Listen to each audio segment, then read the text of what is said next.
ele será protegido. Quanto a mim, quero que ouçam esta verdade. Não me importa perder a minha própria vida em defesa do meu filho. Será uma glória se assim suceder. Quero e posso dar adeus ao mundo, de qualquer forma que vier a minha partida, mas quero estar com a consciência em paz. Maria Piccolini desceu para o porão, acompanhada das duas mulheres, que lhe apoiavam as ideias. Ela quase chegava às lágrimas, mas a sua vontade decidida reprimiu-as. Cortou as amarras que prendiam o filho e falou em tom de voz diferente, aos seus ouvidos sensíveis. Levanta-te, Francisco. Chega de sofrimentos e de obediência às investidas das trevas. O teu comportamento haverá de mudar. Pede a Jesus, a quem tanto amas, energias, porque sem elas nada realizarás no grande empenho da verdade e da própria paz. A ninguém é dado o direito de tirar o direito dos outros, seja dos filhos, marido ou mulher, e até mesmo dos próprios escravos, que são humanos e filhos de Deus. Se estou desejando que mudes, é porque também vou mudar de comportamento. Não importa, se for preciso mudar desta casa e morar onde quer que seja, importa, para mim, uma coisa muito sagrada, que a minha consciência esteja tranquila com o dever cumprido. Jarla e Folie, decididas, também ajudaram Dona Maria a levantar Francisco, e essas não suportaram as emoções e choraram abraçadas com ele.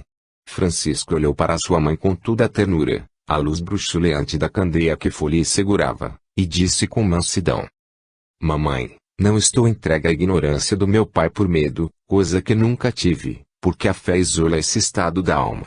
Estou aguardando ordens de alguém que me fala, para que eu possa agir na hora certa, e com todo o vigor de meu ser. Maria não pensou para responder ao filho: Se esperas, meu filho, ordens de Deus, estas ordens estão chegando por mim. É hora de agir, sai deste lugar. Não temos tempo a perder, o Evangelho nos espera e na força dele, temos de restabelecer a igreja, em espírito e verdade. Francisco reconheceu que a sua mãe falava diferente das outras vezes e sentia que realmente era aquela voz que ele esperava, para decidir a enfrentar todos os obstáculos que surgissem. Saiu com as mulheres, cambaleante, sem forças, mas feliz. Sem pensar no que poderia acontecer quando seu pai chegasse, entregou tudo a Deus e estava confiante em Jesus Cristo. Invocava constantemente Maria Santíssima, que já fazia parte dos seus mais profundos sentimentos de fraternidade. A mãe de Jesus era por ele, Francisco, considerada também como sua mãe espiritual. E quando dela se lembrava, sentia a gerar no coração uma saudade indescritível e uma força inigualável, convidando-o para a restauração da Igreja do Senhor, carcomida pela vaidade, deturpada pela prepotência, injuriada pelo comércio, e se desfazendo pelas imposições. Francisco partiu decidido para o trabalho, dando continuidade à reconstrução da pequena igreja de São Damião. Estendia as mãos com humildade pedindo e comprando o necessário, no sentido de que fosse restaurada a igreja com ela restaurada e com um visual mais agradável, pensava ele, os fiéis poderiam orar com mais alegria. A história nos conta que Francisco bateu à porta de um padre, cuja residência impressionava pela beleza e conforto, pois era o único herdeiro de família riquíssima, radicada em Spoleto e que, devido às tendências religiosas do filho, abraçara o cristianismo, já oprimido com o nome de Igreja Católica Apostólica Romana, em cuja oficialização for esquecido o nome de Jesus, pelo menos no lugar de Romana, poderia ser cristã. Esse padre, criado no conforto e mimado de maneira extravagante, estudou em Roma, tendo feito vários cursos na França, recebendo tratamento e regalias correspondentes ao seu estado de nobreza, pois os dirigentes dos educandários recebiam recompensas da família. Vendo na casa do padre muitas pedras trabalhadas, pediu-as para a reconstrução da casa de Deus, mas o padre, com seu porte de fidalguia, mostrando uma batina bem cuidada a tecido bem conhecido de Francisco, pelo cheiro de nobreza que ainda carregava em seus sentidos, respondeu com rispidez: Não posso dar essas pedras, meu rapaz. Ainda mais, não sei se tens ordens para a restauração de igrejas aqui em Assis, pois isto está a cargo de certas famílias da cidade, que devem fazer o trabalho às custas do próprio povo, que dela desfruta. Nós somos padres, agentes de Deus e de Cristo, e por nosso intermédio o céu abençoa o seu rebanho. Mas se insistes, Eu posso vendê-las por um preço que não foja ao natural. Francisco sentiu, por dentro, o atear de uma fogueira de revolta ante o padre, ao ver o seu desprezo pelas coisas de Deus. A igreja era um lugar sagrado, onde os fiéis se reuniam para meditar e fortalecer a fé. Mas, se controlou e respondeu com humildade: desculpa-me, padre. Tenho necessidade de fazer alguma coisa de bom. Achei conveniente começar consertando a casa do Senhor, nosso Deus e, para isso, iniciei pedindo, sendo que encontrei na casa do vigário que servia para a restauração do nosso templo. Tive maior segurança em pedir, por se tratar de um vigário do Cristo. Todavia, já que não as podes doar, dize-me o preço, que as comprarei. Acertado o preço das pedras, Francisco as levou para a igreja, onde foram lisadas. Passando o prazo combinado, o restaurador de igreja não pôde pagar ao reverendo, por lhe faltar o dinheiro para isso. O padre usurário não se fez esperar, indo à procura de Francisco e desacatando-o. Este humilde, escutou todos os impropérios do vigário, mas, no decorrer da conversa foi tomado de energia diferente e, no intervalo da fala do padre, começou a falar nestes termos: Senhor vigário, tenho imenso respeito pelos padres, que sei e sinto, fazem lembrar a vida de Jesus, em todos os seus aspectos morais e espirituais, mas não posso calar-me no que se refere à falta de respeito, de sua parte, para com a Igreja de Deus. Eu acho que o templo é um lugar coletivo, que merece todo o respeito e todo o carinho, e principalmente da tua parte, porque és seguidor do Divino Mestre e deves te sentir honrado com isto. Quero pagar-te as pedras, logo que tenho dinheiro, porém, a minha consciência me fala no fundo da alma, que o dever de restaurar as igrejas compete aos sacerdotes. São eles os vigilantes da casa do Senhor e é deles a obrigação de mantê-la limpa e bem cuidada. Estou querendo ajudar-te neste mistério sagrado, coisa que, perdoa-me, a tua consciência ainda não deu de te avisar. Peço-te, por caridade, que me ouças mais um pouco. Creio que Deus é como um sol divino, e se Ele é mais que o sol que nos alumia todos os dias, banhando toda a terra sem escolher quem possa receber seus raios benfeitores, é muito mais beneficente na sua estrutura universal, e assim como podes falar, sob a inspiração do Espírito Santo, sendo um dos filhos de Deus, nós outros poderemos igualmente, dependendo das condições espirituais, ou da necessidade de quem deve ouvir. Somos influenciados pelos anjos do nosso Pai Celestial, porque somos filhos do mesmo Deus, e quanto às pedras, Padre, eu estou decepcionado com a tua atitude.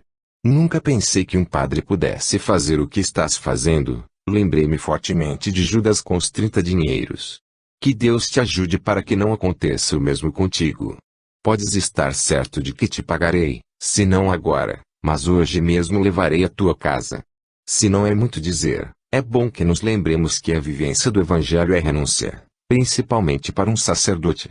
É desprendimento, principalmente para um discípulo de Cristo, principalmente a um cristão. E caridade, principalmente para um conselheiro do povo. É amor, principalmente para quem prega o Evangelho sob a égide da oficialidade.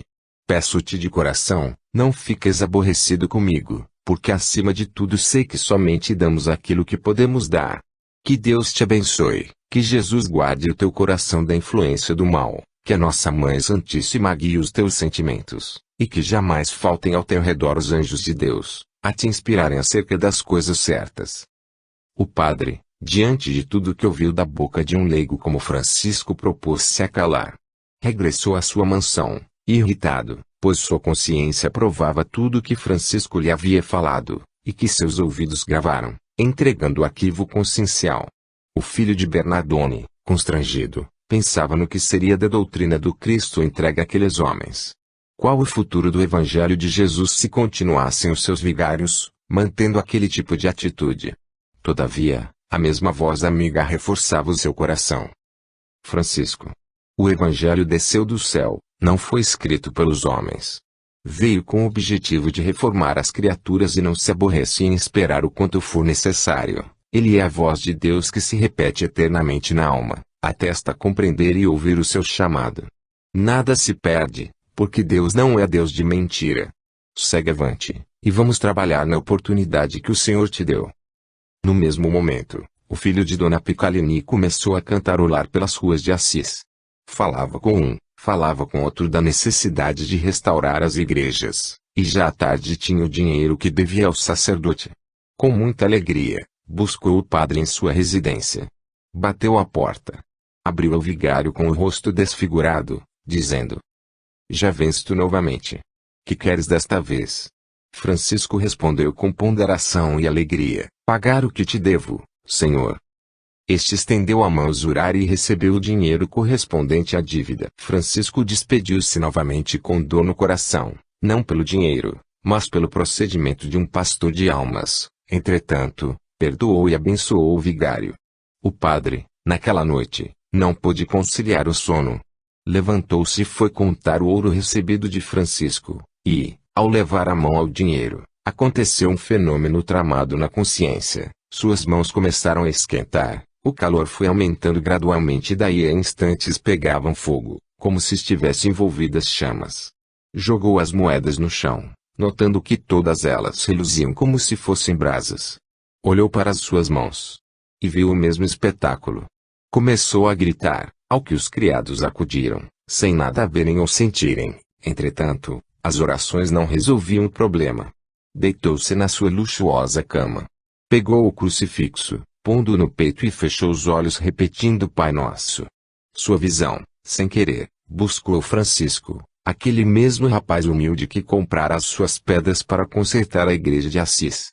Sentiu-se envergonhado, lembrou-se da sua missão diante da igreja, do juramento que fizera com a mão no Evangelho, colocando mentalmente o Cristo no coração. Mandou os criados saírem do quarto, desceu os joelhos no chão, jogando de lado o grosso tapete que lhe servia de conforto. De mãos postas, qual criança que está aprendendo a orar, falou ansiosamente com Deus. Senhor, desde quando recebi a incumbência de pastorear almas, de orientar consciências e que, igualmente, recebi esta casa para morar, com escravos à minha disposição, vivo ardendo por dentro sem paz, sem alegria, sem acreditar em mim mesmo, e desconfiando de tudo. Reconheço, por dentro, que não estou certo. Ajuda-me a acertar, a descobrir o teu caminho e a tua verdade, senão a tua vida. Lembro-me bem que os teus discípulos tudo entregaram aos pobres para te seguir. Como posso ser teu discípulo, carregando essa cruz dos bens materiais, deste conforto que desfruto, enquanto muitos pobres morrem de fome, são carentes de vestes e não têm onde morar? Será que sou teu discípulo, configurando-me como rico egoísta que não pensa nos outros? Somente agora sinto que não. Abençoa o meu entendimento e ajuda-me a compreender o que ouvi de um leigo, que teve a coragem de dizer-me o que nunca ouvira de outros, que ouvem as minhas mentiras e que nunca tiveram a coragem de dizer-me a verdade. Silenciou-se amargurado. Lágrimas brotaram de seus olhos, que desconheciam o pranto e se aborreciam quando viam alguém chorar.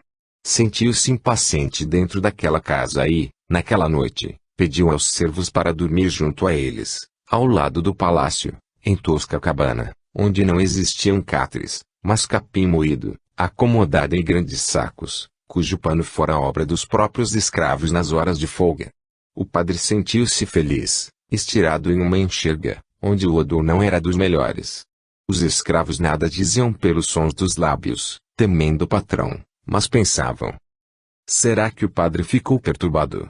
Nunca acontecera tal coisa, e no outro dia foi um comentário de todos os servidores, segredado aos ouvidos, para que o vigário não desconfiasse. No entanto, o vigário estava renovado de atitudes. Mãos inchadas e ainda quentes, procurou Francisco, e o encontrou trabalhando e cantando de alegria na restauração da igreja de São Damião. E, com ele, muitos outros companheiros, afinados para o trabalho que os seus convocara. Francisco notou que o padre chegara de mansinho, pedindo licença com humildade, dizendo: filho, venho ao teu encalço em busca da paz que não tenho. Fui acusado pelo tribunal mais rigoroso do mundo, o Tribunal da Consciência. Sei que para mim somente um defensor aqui na terra, e esse advogado és tu. Tocaste em pontos que a filosofia espiritualista por vezes esquece e machucaram meu coração, e este abre os braços te pedindo perdão pelo que ouviste de mim, e pelo gesto impensado e anticristão.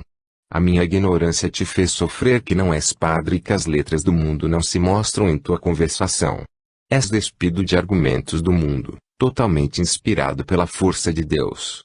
Conheço as obras que são colunas mestras da religião a que pertenço, e sei pelo que falar de ti, que não tens quaisquer destes conhecimentos, porém, o que dá para a gente perceber, e que selecionaste deles muita coisa, o que pude observar no diálogo tive contigo, quando enredado na minha ignorância acerca da vivência do Evangelho.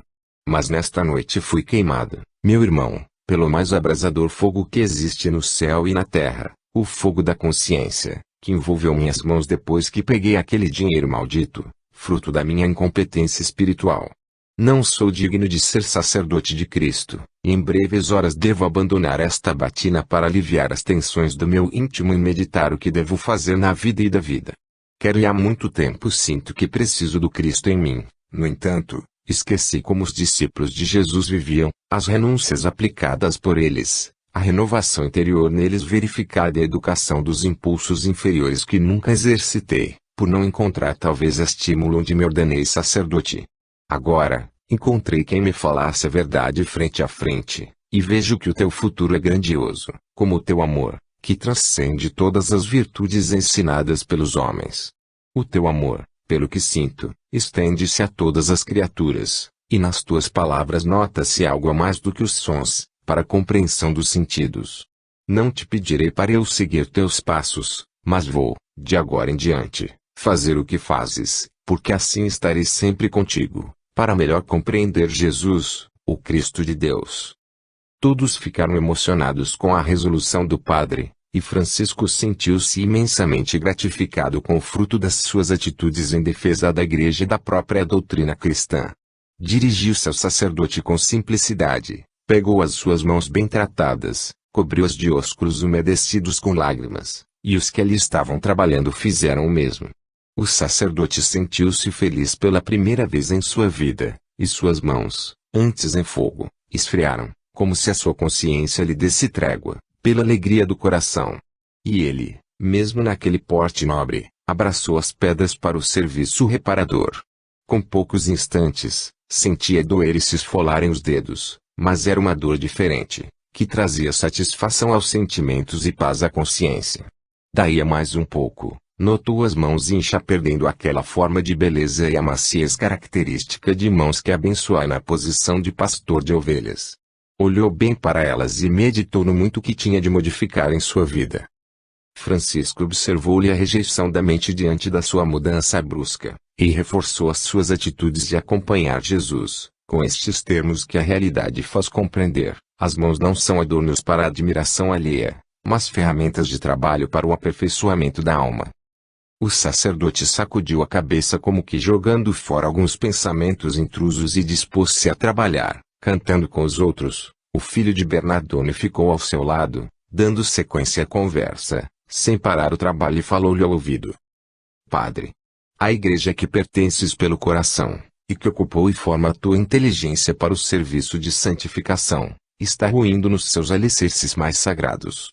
Urge reforçá-los e para tanto temos que acordar.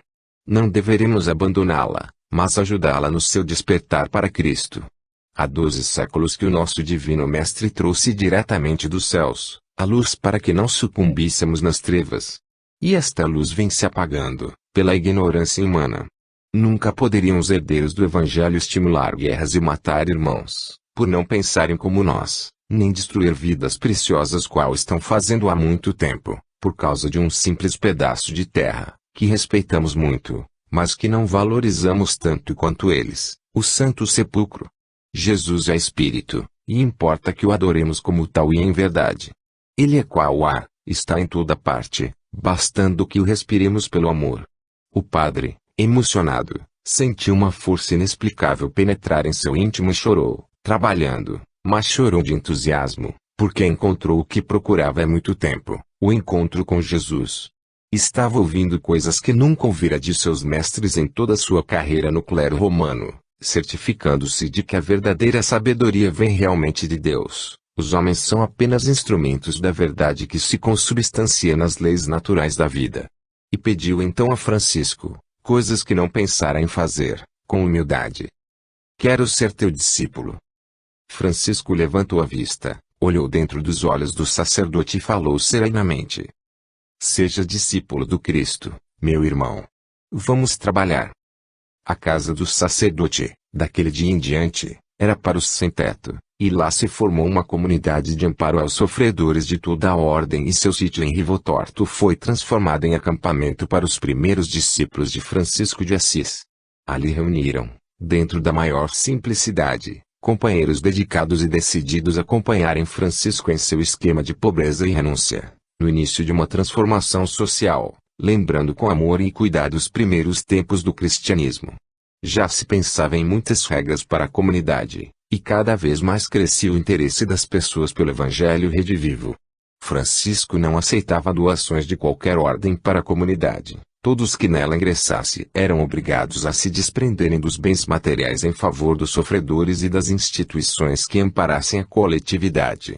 A filosofia maior entre eles era trabalhar honestamente sem a ferrugem da ganância, mas por amor ao labor. Em pouco tempo, destacaram-se os seguintes e principais seguidores de Francisco, identificados como freis, para destacá-los como companheiros do nosso personagem Francisco de Assis. Frei Leão, Frei Felipe, Frei Candava, Frei Arlindo, Frei Bernardo, Frei Pedro, Frei Rufino, Frei Silvestre, Frei Ângelo, Frei Quirino, Frei Tancredo, Frei José, Frei Luís, Frei Diogo, Frei Egídio, Frei Morico, João de Capela e Frei Sabatino. Depois, com o tempo e as bênçãos de Deus, como ele mesmo dizia, multiplicaram-se os seus seguidores por todo o mundo. Foram mais de 200.000 discípulos de Francisco de Assis, que por onde passavam deixavam as sementes do Evangelho, aquelas que tinham o perfume dos primeiros dias do cristianismo de Jesus. Um que se destacou com grande expressão em todo o mundo, e que hoje é venerado por muitos povos, foi Antônio de Pádua, cuja estrela figura como de primeira grandeza nos céus das ordens franciscanas. João de Capela não figura na lista como frei, por ter desistido logo nos primeiros meses, da missão difícil da renúncia.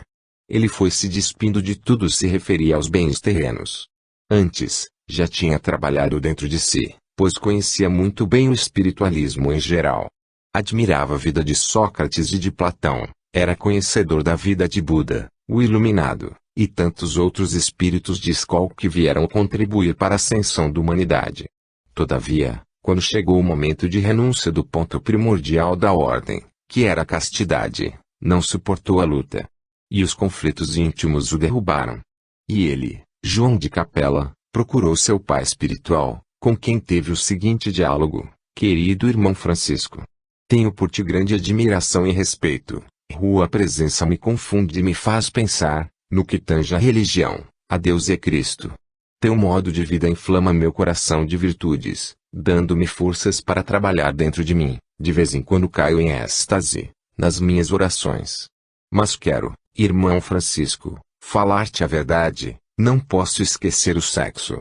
Este monstro dentro de mim apaga como que todas as minhas virtudes, se é que verdadeiramente possuo. Há poucos dias encontrei uma companheira que toda a vida me fascinou, e não suportei a atração que ela exerce sobre mim. Fico fora de mim, mesmo quando na influência do amor físico. E, já que a minha consciência não admite que eu fale mentiras, posso dizer-te que para mim o sexo é a melhor coisa que Deus fez no mundo, como proliferação dos seres humanos, distração e prazer. Para mim, é força poderosa que move todo o mundo, e se os meus sentimentos não me enganam, existe sexo em tudo no mundo, até no êxtase dos homens da religião. Mas o que sinto é este direto com a mulher, e eu te peço perdão por ter que dizer-te a verdade, pois não mereces que eu minta.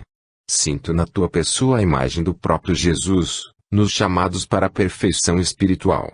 Não sou digno de te acompanhar, porque não resisto à castidade.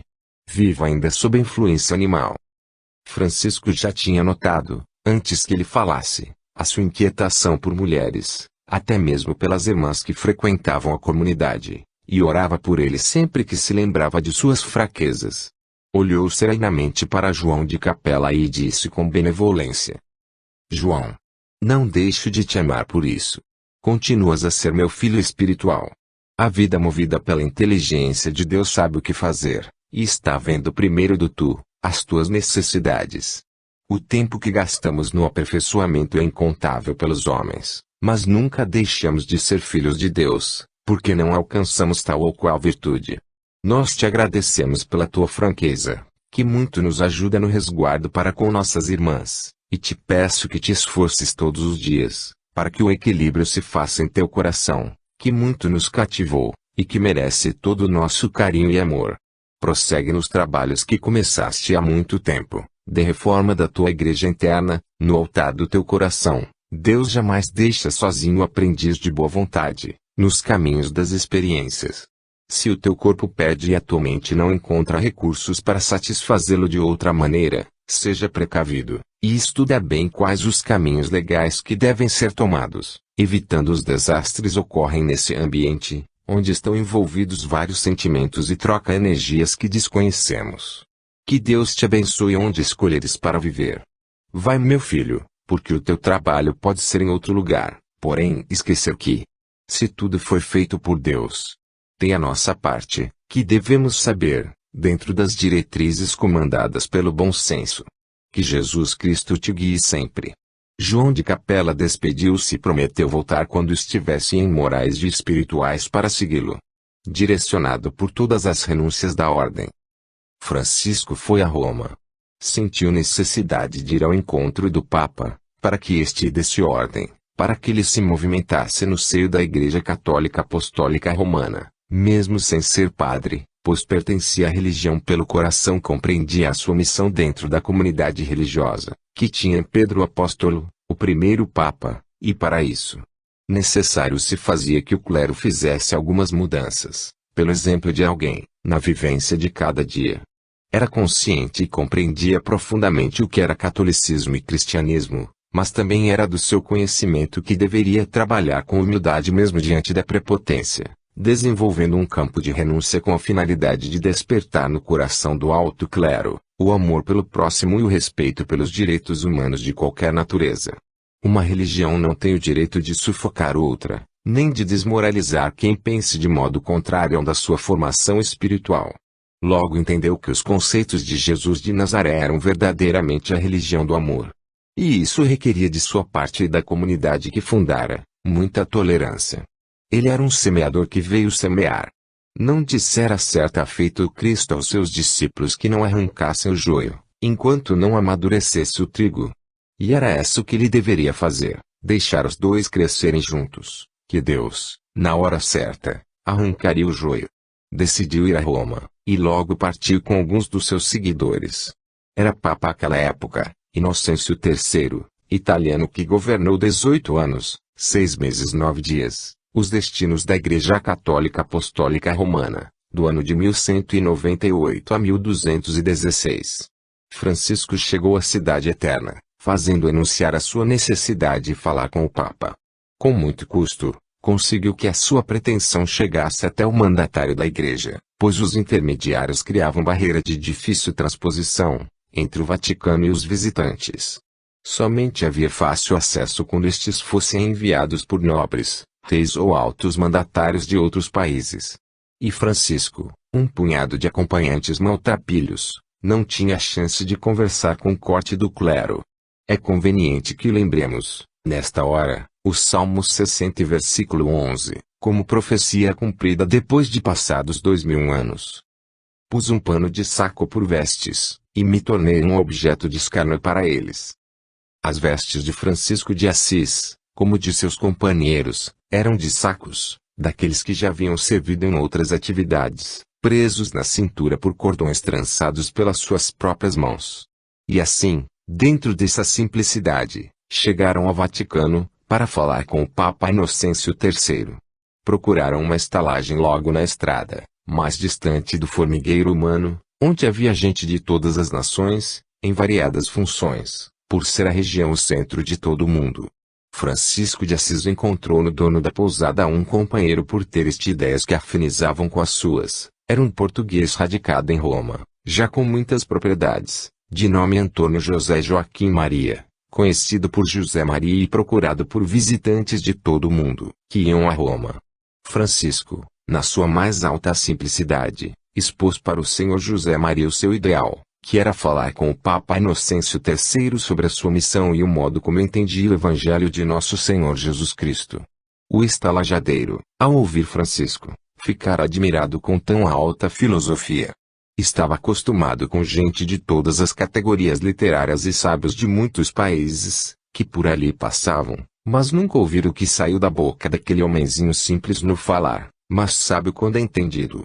Embevecido pela conversa de Francisco e de seus companheiros, chegou a ter vontade de fazer parte daquela comunidade, e a ela entregar-se de corpo e alma, por sentir que verdadeiramente aquele homem era de Deus, que não somente falava das ideias de Jesus, mas vivia os seus preceitos na edificação da própria vida. O português e a família vieram de Portugal por causa de perseguição política, mas era muito rico e trouxera muito dinheiro em forma de ouro, moeda que valia em qualquer lugar do mundo.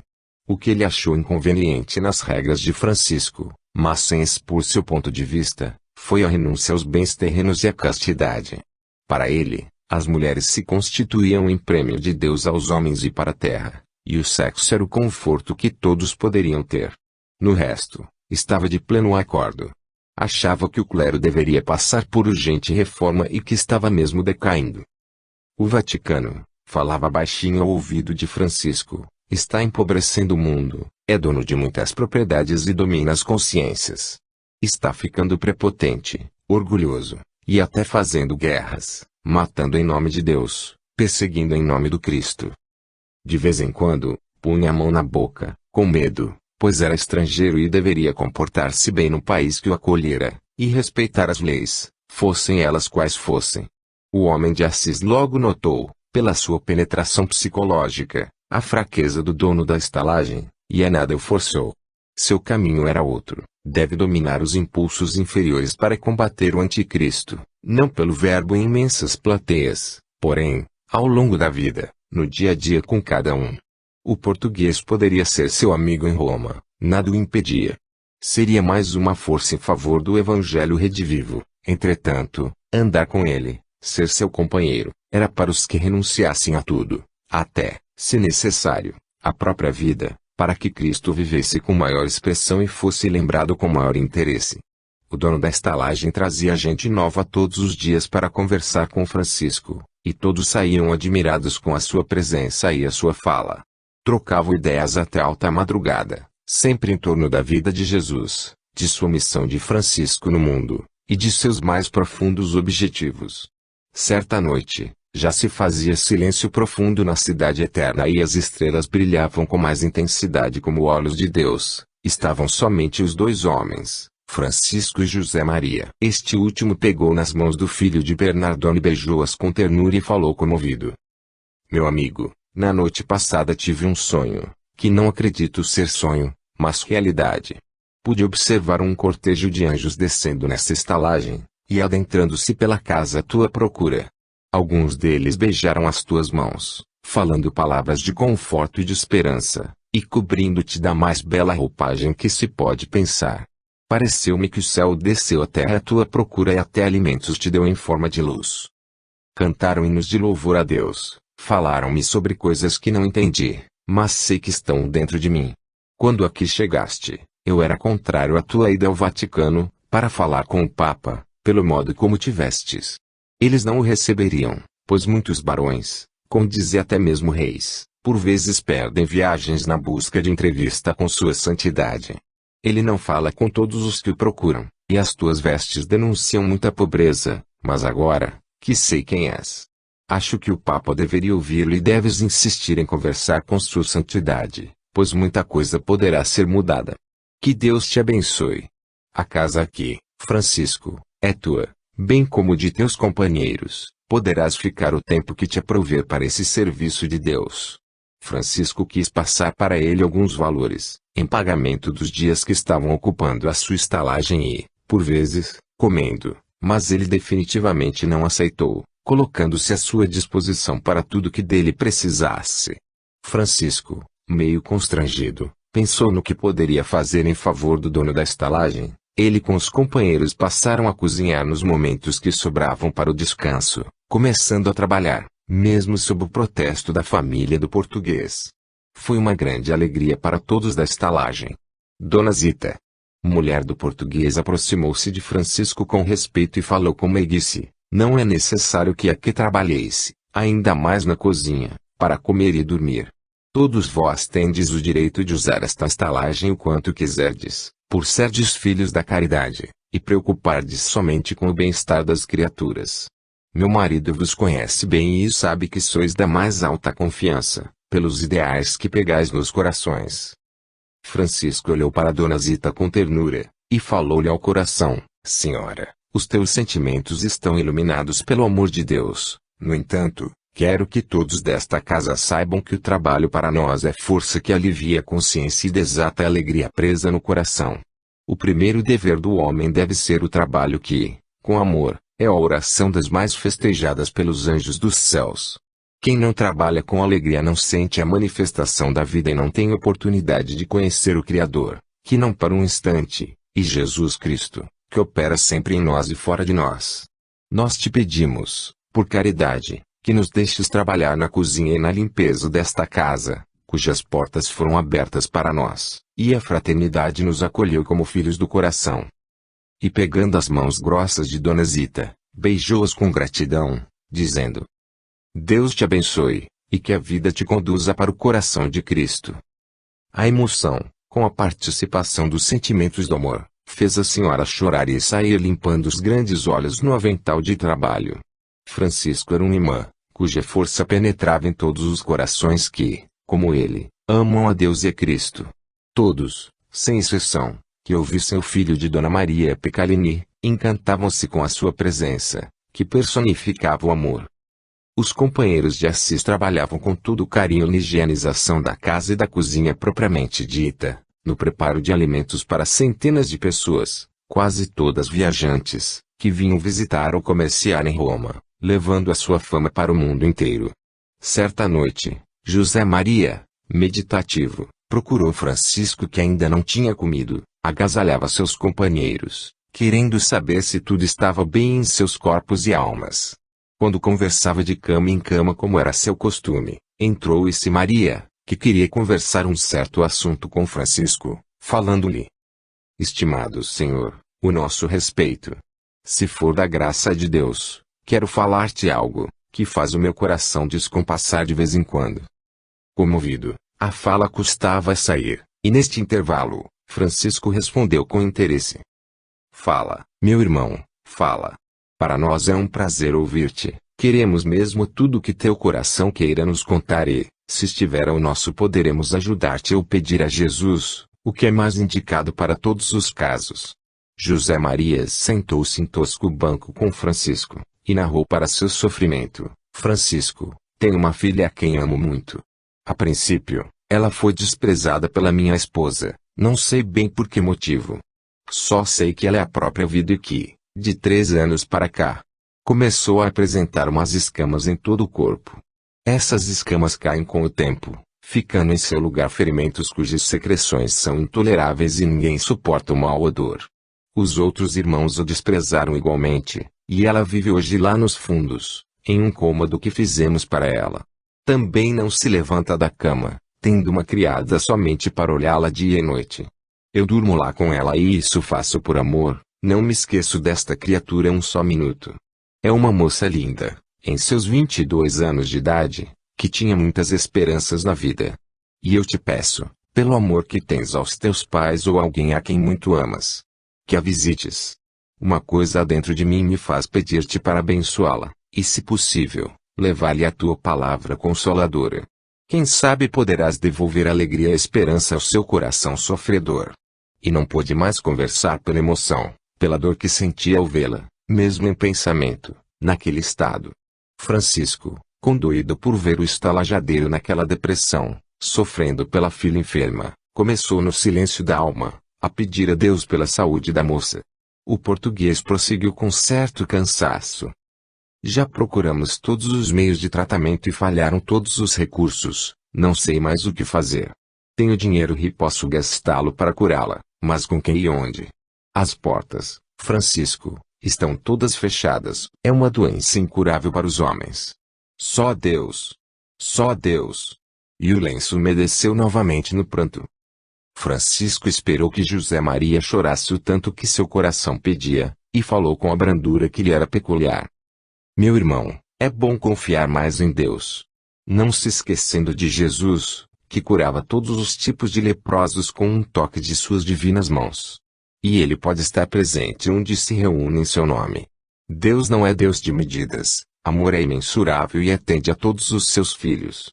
Jesus mesmo nos deixou a esperança quando disse: Pedi e obtereis. Buscai e achareis. Batei e abrir-se-vos-á.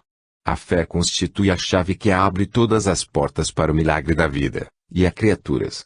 Vamos confiar, esperando e trabalhando com os recursos que o Senhor nos deu e que o Evangelho chama de talentos em nossos corações.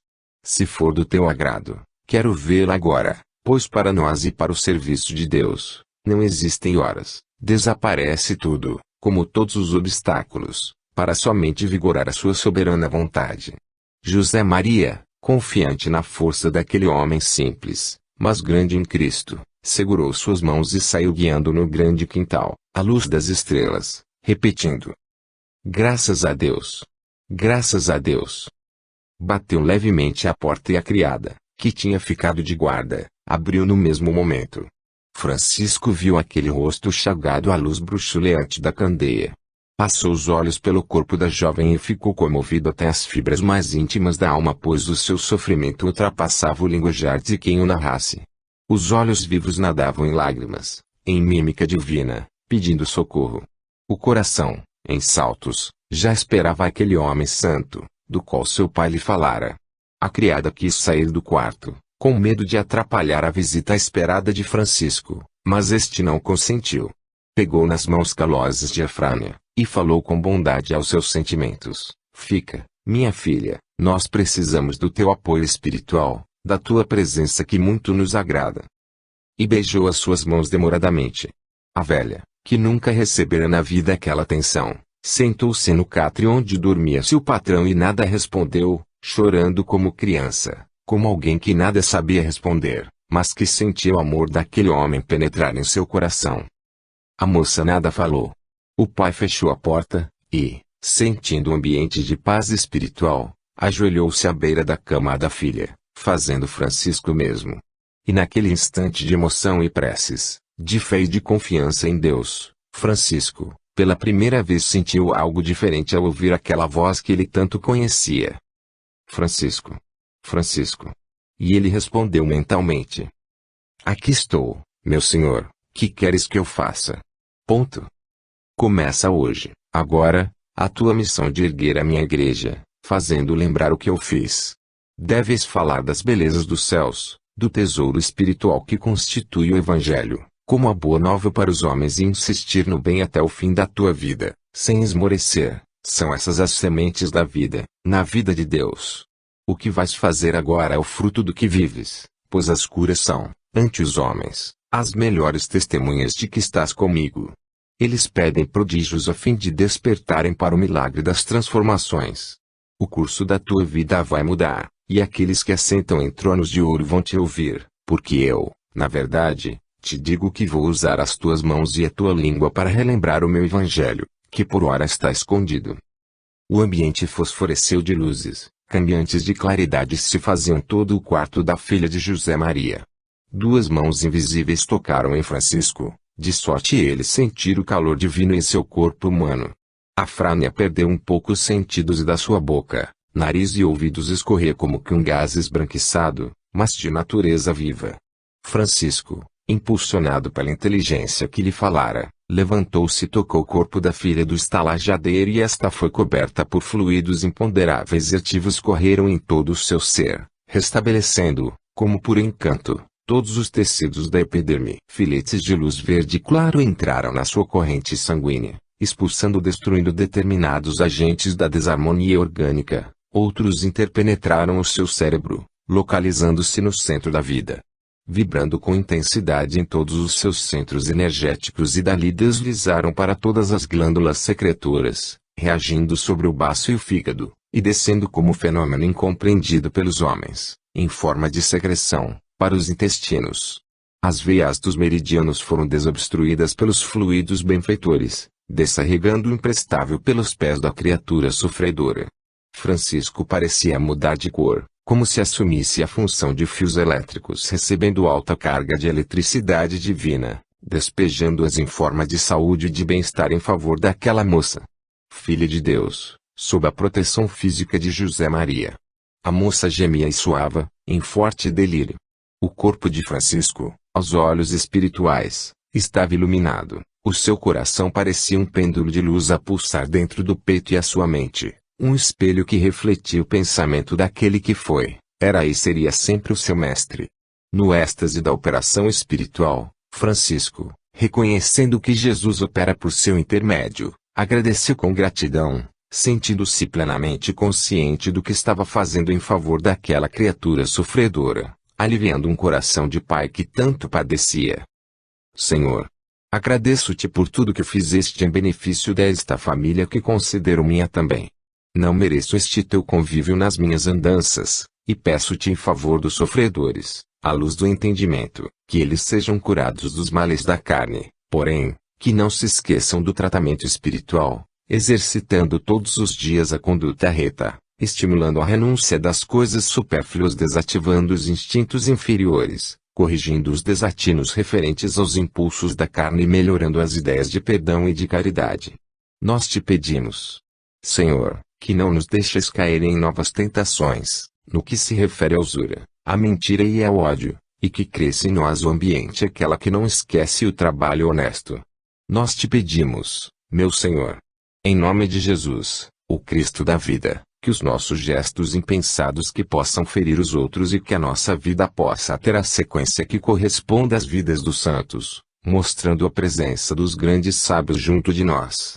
Confirmamos que essa nossa irmã esteja curada de seus males físicos, mas a preocupação é com a sua alma, que ela possa ser curada igualmente, pelo despertar para a verdade, que seja ela, de agora em diante, uma luz nascida do amor que nunca pede e tudo suporta, que nunca exige e tudo dá, que nunca odeia, mas abençoa sempre.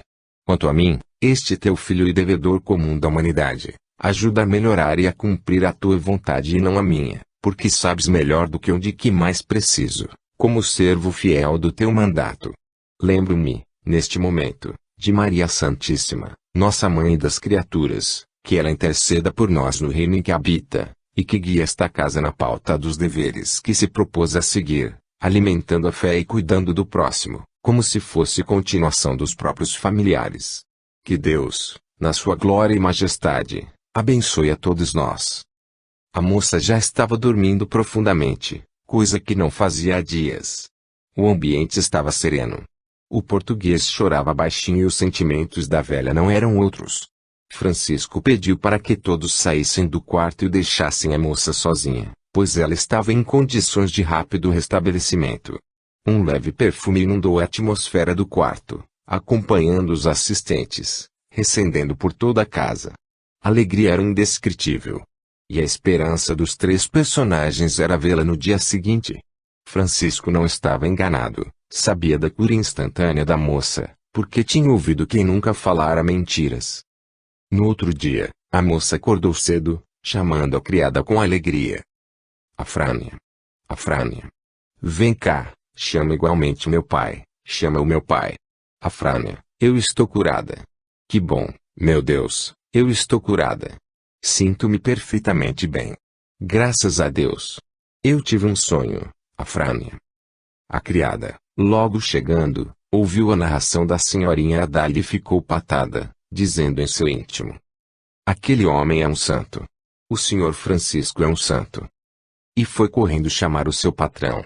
Este chegou correndo, abraçou-a corando e dizendo: graças a Deus. Ele nos ouviu. Ele ouviu as nossas orações. E falou alto: esse homem é um santo. Manda procurar Francisco para que lhe presencie o que foi feito pelas suas mãos. Beijou as mãos da filha que, ainda fraca, mas perfeitamente limpa das chagas que antes estavam em evidência por todo o seu corpo, pediu comida. Toda a família se movimentou, festejando o acontecimento da instantânea de Adália. Procuraram Francisco e seus companheiros, porém não encontraram. Saíram todos de madrugada, deixando um simples escrito pelas mãos de Frei Leão. Estimados amigos José Maria e família, Agradecemos por tudo que fizeram por nós. A nossa gratidão é tamanha, que somente Deus lhes pode pagar. Rogamos as suas bênçãos para toda a família e para a irmã que estava enferma, pedindo de coração a Jesus, que a acompanhe sempre em suas lutas. Desejamos a todos muita paz e bastante trabalho em favor dos pobres, dos famintos e dos nus. Fomos obrigados a partir sem as devidas despedidas, que o coração não aceitou. Pedimos desculpas para esta nossa falta. Somos sempre seus devedores, mas o dever nos chama para serviços urgentes no campo da nossa religião. Orem por nós, que os seus sentimentos de fraternidade muito poderão nos ajudar, já que bem sabem dos nossos ideais. Algum dia poderemos nos encontrar, se Deus quiser. Um abraço fraternal. Adeus. Do servo que muitos estima, Francisco. O dono da estalagem ficou inquieto, por não ter encontrado Francisco e seus companheiros. Também Dona Zita, sua filha Afrânia. Mas, o que fazer? Ele tinha de atender primeiramente a Deus e a Jesus. Francisco buscou outra área de pouso, para evitar constantes agradecimentos e enviou, pelas linhas competentes, anúncios ao Papa Inocêncio III, de que tinha urgência em falar-lhe acerca de coisas de grande interesse para a comunidade católica, e esperou muitas horas no Vaticano. Mas, quando recebido por alguém que servia de olhos do prelado, esse deixou chegar aos ouvidos da sua santidade que se tratava de um bando de mendigos, que tinha boa conversa, mas que poderia ser conversa decorada, para tomar o seu precioso tempo. O Papa meditou alguns instantes sobre o assunto, e disse com parcimônia: diga-lhes para voltarem outro dia. Tomou a pensar, e terminou sua curta frase: se for mesmo coisa interessante para o bem da igreja, voltarão quantas vezes forem necessárias. Se estiverem realmente brincando com as coisas divinas, desistirão. O assistente papal voltou velozmente, a fim de ficar livre daqueles homens mal dentro do Vaticano, e transmitiu o recado de sua santidade. Vestidos dentro do Vaticano, e transmitiu o recado de sua santidade. Francisco e seus companheiros de ideal agradeceram com gentileza e procuraram as ruas movimentadas de Roma. Contemplaram os jardins, admiraram as flores em profusão, brincaram com algumas crianças que passavam, e se aproximaram dos pombos que forravam o chão onde pisavam. Sentiam a natureza palpitar vida em tudo, notando que não existem barreiras nas coisas de Deus e que o amor a tudo facilita, para quem sente ama em todas as direções. Francisco disse com alegria: Frei Leão, onde estás? Respondeu o frade: estou aqui, Senhor. Então escreve o que eu vou dizer. E passou a falar. Benditas sejam as dificuldades que nos agridam e fazem pensar. Benditas sejam as horas que gastamos em função do bem eterno. Bendito seja quem nos maltrata à primeira vista e nos ajuda a melhorar. Bendito seja quem não nos conhece e não acredita em nós. Bendito seja quem nos compara com vagabundos indolentes. Bendito seja quem nos expulsa, como párias ou fanáticos. Bendita seja a mão que nos nega o cumprimento. Bendito seja quem quer nos esquecer, impaciente. Bendito seja quem nos nega o pão de cada dia. Bendito seja quem nos ataca, por ignorância e covardia. Bendito seja quem nos experimenta no correr do tempo. Bendito seja quem nos faz chorar nos caminhos. Bendito seja quem não nos agrada no momento. Bendito seja quem exige de nós a perfeição. Benditos sejam os que nos maltratam o coração, porque, verdadeiramente, são estes, meus filhos, os nossos vigilantes e os que nos ajudam a seguir o Cristo com maior segurança, pois Deus, através deles, nos ajuda na autoeducação, de maneira que fiquem certas todas as portas para o amor universal. Francisco e seus companheiros continuaram caminhando em direção à estalagem para descansar. Lá chegando, conheceram o dono, que era italiano e que, à primeira vista os rejeitou, cuspindo ao lado, pela singeleza dos viajantes.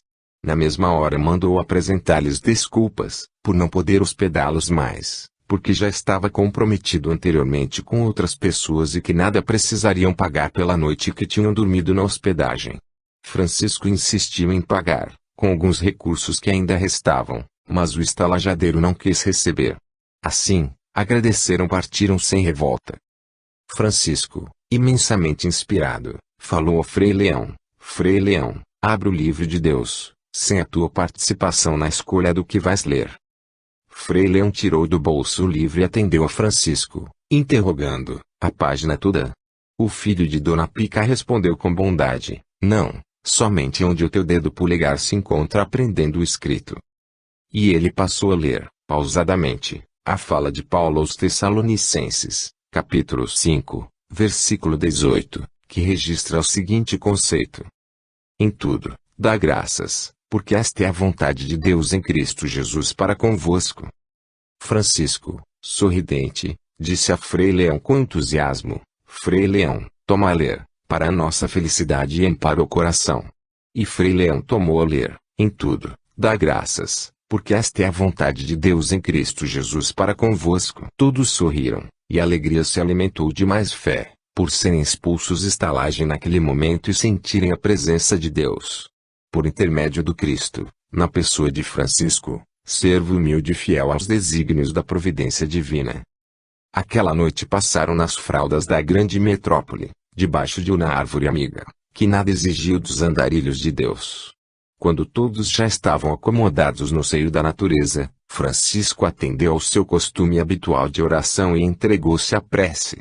Depois de instantes, notar-se-iam fosforejar em sua atmosfera individual, enriquecendo sua inteligência e o coração, e contornava o seu corpo em cuja policromia mostrava na beleza do desenho, a sintonia com o amor. Antes de recostar a cabeça na saliência de uma grossa raiz, passou em revista os seus companheiros inseparáveis, cobrindo-os direito e acomodando-os para um bom sono, na recuperação das energias perdidas no passado dia. Na posse da verdade de quem ama, saiu cantando de cama em cama, à luz da lua, a canção do trabalho que o conduzia a passo na semeadura, lembrando Cristo na cruz. E dormiu, fitando as estrelas. Francisco era obstinado naquilo que a sua consciência e o destino traçaram. Retornara várias vezes para falar com o Papa, nunca o conseguindo. Eram sempre as desculpas, que o Santo Padre estava ocupado, que sua agenda estava completa, sua santidade estava cansado de tantos atendimentos. Até que, após várias tentativas, Francisco foi despachado de vez. O Papa não poderia recebê-lo. Houve um início de revolta entre os companheiros de Francisco, que acudiu a todos, sem sinais de desgaste. As suas ideias estavam em completo desentendimento com os conceitos da Igreja Católica Apostólica Romana. No entanto, sentia-se na plenitude dos preceitos do Cristo de Deus. Francisco, não podendo falar com o Papa Inocêncio III, enviou-lhe alguns tópicos das regras, nas quais iria basear a vida de todos os franciscanos, e inspirava-se nas passagens do Evangelho, para maior segurança do que estava falando ao homem de Deus e seus cardeais. Rogamos a Deus e a nosso Senhor Jesus Cristo que nos abençoe pelas mãos de vossa santidade. Seríamos muito felizes se Deus nos permitisse o diálogo com vossa santidade. Nossa pobre consciência pede e o nosso coração anseia por tal momento. Se a nossa condição espiritual não o permite, curvamo-nos diante da vossa vontade, com a humildade que a nossa fraca condição pode expressar. Não seria justo insistir mais do que já o fizemos, e não pretendamos desgastar a vossa iluminada mente com coisas que, porventura, achais desnecessárias. Compete-nos ir embora, confiantes em Deus e pedindo a Jesus que nos guie por caminhos convenientes, favorecendo-nos com as sementes do bem, onde elas possam frutificar. Sabemos que o tempo de vossa santidade é precioso, na vigilância da Igreja que nosso Senhor Jesus Cristo dirige por vossas mãos. Não podemos mais teimar, no entanto, queremos que a vossa iluminada percepção observe que pretendemos basear os princípios da nossa comunidade onde o Evangelho de nosso Senhor Jesus Cristo possa evidenciar-se, como um tesouro dos seus entregue às criaturas da terra, como herança para a paz de todos os povos. Respeitamos muito a nossa Igreja pelo que ela é e pelo que tem feito em favor da coletividade. Todavia, existem no seio da nossa amada religião desvios que o coração em Cristo não pode suportar. O ouro acumulado gera guerras e as guerras perdem mais ouro. Das guerras e do ouro, gera-se um filho destruidor dos povos, que se chama egoísmo. Deste, nascem a prepotência e a perseguição. E onde fica o Cristo, nesse ente de revolta? E quem tem coragem de pregar o Evangelho nessa atmosfera contradições? Com toda humildade, Pediria a vossa santidade e aos eminentes cardeais que vos assistem, que atentasseis para o que quero expressar nesta carta, e que me perdoeis se eu estiver errado ou falando o que não devo. Não sou eu, que nada tenho para ensinar, principalmente a vossa santidade, quem escreve os ensinamentos que se seguem.